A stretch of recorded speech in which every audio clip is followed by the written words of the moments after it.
దీక్షా దివస్ సందర్భంగా కేటీఆర్ కొన్ని కామెంట్స్ చేశారు sir. First one, BRS office మరో జనతా గ్యారేజ్ అని చెప్పేసి, ప్రజలకు కష్టం వస్తే యాదికొస్తున్నది, రాష్ట్రాన్ని రక్షించుకునేందుకు మరో పోరాటం చేయాల్సిన పరిస్థితి ఉంది అంటూ ఇంకో కామెంట్, త్వరలోనే జమిలీ ఎన్నికలు రాబోతూ ఉన్నాయి అండ్ నెక్స్ట్ సీఎం కేసీఆర్ అని చెప్పేసి. సో బీఆర్ఎస్ ఆఫీస్ మరో జనతా గ్యారేజ్ అంటూ ఉన్నారు. అంటే ఇప్పుడు ఎందుకు అవుతుంది అనేది మళ్ళీ ఇదే క్వశ్చన్. సార్, మీకు ఆంధ్రప్రదేశ్లో ఓడిపోయాక జగనన్న కార్యకర్తలు బాటపడతాడు, తెలంగాణలో ఓడిపోయాక బీఆర్ఎస్ భవన్ జనతా గ్యారేజ్ అవుతుంది.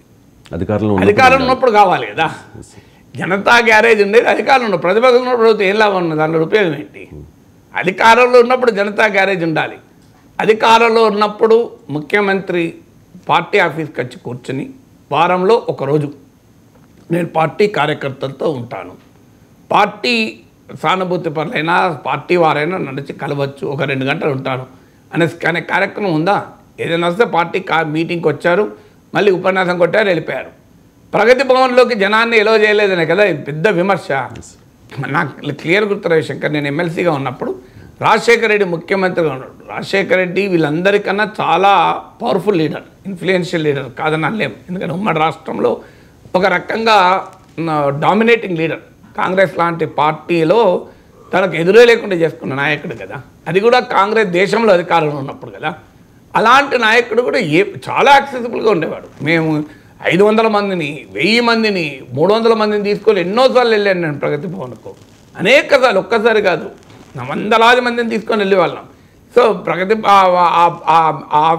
ఆఫీసు, ముఖ్యమంత్రి కార్యాలయం ఆఫీసు జనాన్ని తీసుకొని పార్క్లో వాళ్ళ ముందర గార్డెన్ ఉండేది, ఆ గార్డెన్లో వాళ్ళని కూర్చుండబెట్టేవాళ్ళం, మేము ఉండేవాళ్ళం. ముఖ్యమంత్రి ఉదయాన్నే 8 o'clock నుంచి ఒక్కొక్కరిని కలుసుకుంటూ వెళ్ళేవాడు. లేదు 2-3 తీసుకొని వెళ్తే లోపల కూర్చునేవాళ్ళం. నేను లోపల ప్రజాప్రతినిధులకు విజిటర్స్కి ప్లేస్ ఉండేది, కానీ ప్రతి ఒక్కరి దగ్గరికి రాజశేఖర రెడ్డి వచ్చేవాడు, రిప్రజెంటేషన్ తీసుకునేవారు, అక్కడ పక్కనున్న అధికారులకు ఇచ్చేవారు.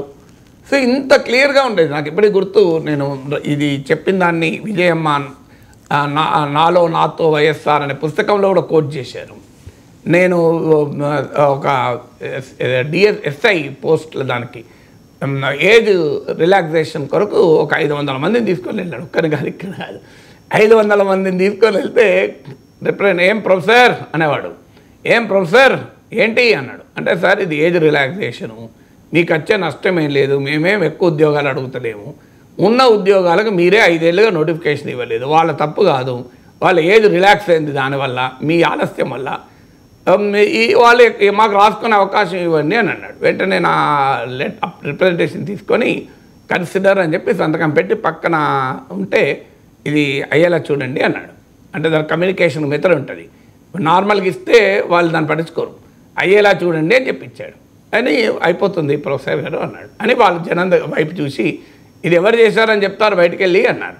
సార్ మీరే మీరే మీరే అన్నారు. నవ్వి నేను కాదయ్యా చేసింది, మీ ఎమ్మెల్సీ గారు చేశారు, ఆయన పేరు చెప్పండి అయ్యా, నా పేరు చెప్తారేంటి, నాకు ఇష్యూ తెలుసా, ఆయన పట్టుకొచ్చి చెప్పింది కనుక నేను చేశాను, అందువల్ల ప్రొఫెసర్ నాగేశ్వర్ గారు చేయించారని చెప్పండి, ఆయన మాకేం పోటీ కాదు, రాజకీయంగా మాకు పోటీ అయితే నేను చెప్పేవాడిని కాదు అన్నాడు అవుతూ. సో అంటే అంత యాక్సెసిబుల్ ఉండేవారు. ఎగ్జాంపుల్గా చెప్తున్నాను. సో మీ ప్రతి ప్రజాప్రతినిధి 3 తర్వాత రాజశేఖర రెడ్డి కనుక హైదరాబాద్లో ఉంటే డైరెక్ట్గా వెళ్ళి కలవచ్చు, అసలు వితౌట్ అపాయింట్మెంట్ కలిసేవాళ్ళం, ఒక్కసారి కాదు 50 సార్లు కలవచ్చు నేను ఎమ్మెల్సీ ఉన్న రోజుల్లో. సో అంత యాక్సెసిబుల్గా ఉండేవాళ్ళు.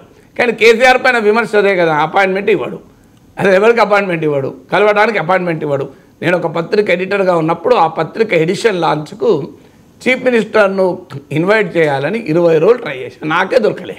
20 days, ఒక్కరోజు కాదు. ఆఖరికి నేనే వెళ్ళి లాంచ్ చేసుకున్నా, ఇదేంటి ఎవరు పంచాయతీ ఎందుకని. సో అందువల్ల ఈ ప్రాబ్లము కేసీఆర్ అప్పుడు ఈ విమర్శకు కారణం ఇది, గడిలో ఉన్నాడు, దొరతనము, ఇదన్నీ ప్రతిపక్షాలకు పెద్ద ఆయుధమైంది. ఇప్పుడు బీఆర్ఎస్ భవన్ జనతా గ్యారేజ్గా మార్చితే సంతోషమే, కానీ ఆ జనతా గ్యారేజ్లో కేసీఆర్ వచ్చి కూర్చోవాలి. మళ్ళీ జనతా గ్యారేజ్లో కేసీఆర్ రాడు, కేసీఆర్ మాత్రం ఇంకెక్కడ ఉంటాడు అంటే కలవది. సో అందువల్ల ప్రతిపక్షంలో ఉన్నప్పుడు ప్రజలకు అందుబాటులో ఉండడం కాదు. నా అనుభవం, ప్రతిపక్షంలో ఉన్నప్పుడు చాలామంది నాయకులు నాతో మాట్లాడుతుంటారు, ఫీడ్బ్యాక్ తీసుకుంటుంటారు, చాలా మంది కలుస్తూ ఉంటారు. ఒక్కసారి అధికారంలోకి వస్తే మళ్ళీ 5 ఏళ్ళు పొరపాటున కూడా కలవరు. రేరెస్ట్ ఆఫ్ ద రేర్గా మాట్లాడతారు. అధికారంలో ఉన్న వాళ్ళు ఎవరు మాట్లాడరు. ఇది నేను 20-30 ఏళ్ళుగా చూస్తున్న ఈ ట్రెండ్. ప్రతిపక్షంలో ఉన్నప్పుడు ప్రతి ఒక్కరూ మాట్లాడతారు. సార్ ఇంటికి వస్తారు, మాట్లాడతారు, గంటల తరబడి కూర్చుంటారు, ఏం జరుగుతుందని చర్చిస్తారు. ద మూమెంట్ అధికారంలోకి వచ్చారనుకోండి, మళ్ళీ పొరపాటున కూడా నో కమ్యూనికేషన్. నా అంతా నేను ఏదైనా పబ్లిక్ రిప్రజెంటేషన్ పట్టకపోతే తప్ప నో కమ్యూనికేషన్. ఎందుకు? They don't want to listen. పవర్లోకి ఉంటే they don't want to listen. పవర్లో లేనప్పుడు పవర్లోకి రావడానికి మీకు కావాలి. ఒక్కసారి పవర్లోకి వస్తే మాకేమవుతుందో మాకే అన్నీ తెలుసు కదా. మేము ఎవరి మాట ఎందుకు వింటాం? మేము ఒకవేళ విన్నామనుకోండి, వీళ్ళు ఏదో క్రిటికల్గా మాట్లాడతారు. సో మమ్మల్ని పొగడాలి. మేము అధికారంలో ఉన్న తర్వాత ఏం అద్భుతంగా చేస్తున్నావు, అసలు నీలాంటి వాడు లేనే లేడని పొగిడేటోడు కావాలి. సో ఉన్నది చెప్పేటోడు, కులం చెప్పేటోడు ఎందుకు? సో ఎవరు పొగుడతారో పదవులు ఆశించేవాడు పొగుడతాడు. నాలాంటి వాడు పదవులకు ఆశించేది లేదు, పదవులు ఇస్తే తీసుకునేది లేదు. నేను ఎందుకు పొగుడతాను? నేను ఉన్నది చెప్తా.